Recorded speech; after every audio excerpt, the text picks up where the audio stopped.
The night the roof started leaking, Sarah stood in the middle of the old farmhouse with a bucket in her hands and laughed until she cried.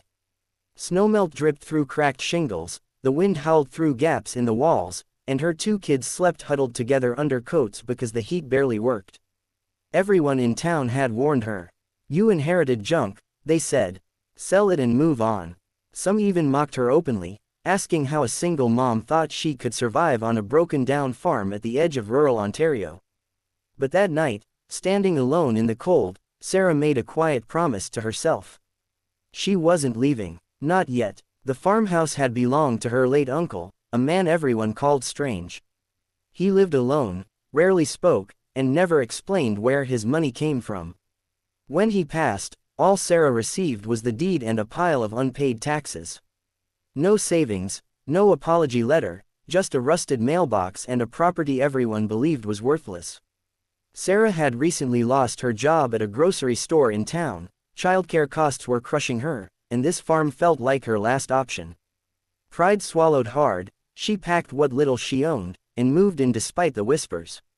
Life on the farm was brutal at first. The well froze. Mice ran through the kitchen. Her son asked why they couldn't live like other kids. Her daughter stopped inviting friends over after hearing laughter at school. Sarah tried to shield them, but some nights she cried quietly so they wouldn't hear. She took cleaning jobs, sold homemade bread at the weekend market, and learned how to fix small things herself. Every day felt like survival, not living. Still, she noticed odd things. The land was larger than she remembered. There were old sheds locked tight, and paperwork stuffed into drawers with strange numbers and maps she didn't understand. One spring afternoon, while clearing debris behind the barn, Sarah found a trapdoor hidden under rotting boards. Beneath it was a narrow staircase leading into darkness. Her heart raced as she stepped down, flashlight shaking in her hand. What she found changed everything. The space wasn't a bunker or storage room, but a reinforced underground vault. Inside were filing cabinets, hard drives, and sealed boxes marked with legal stamps. Her uncle hadn't been hoarding junk. He'd been hiding something. Over the next weeks, with help from a retired accountant she trusted, Sarah slowly uncovered the truth. Her uncle had invested early in land development rights, renewable energy projects, and mineral leases decades before anyone thought they mattered. The farmhouse sat on land connected to multiple long-term contracts and royalties. The value wasn't just high. It was staggering. Over $100 million, tied up legally, quietly growing. He'd hidden it intentionally, afraid of being exploited, waiting for someone he trusted to inherit it. The revelation didn't turn Sarah into a different person overnight. She still woke early, still packed lunches, still worried about her kids. But now she had choices.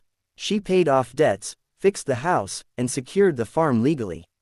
When the town found out, the tone changed fast. The same people who mocked her suddenly smiled, congratulated her, asked for favors. Sarah listened politely and remembered everything. Instead of leaving, she stayed. She invested in the local community, rebuilt abandoned properties into affordable housing, funded school programs, and created jobs on the farm focused on sustainable agriculture.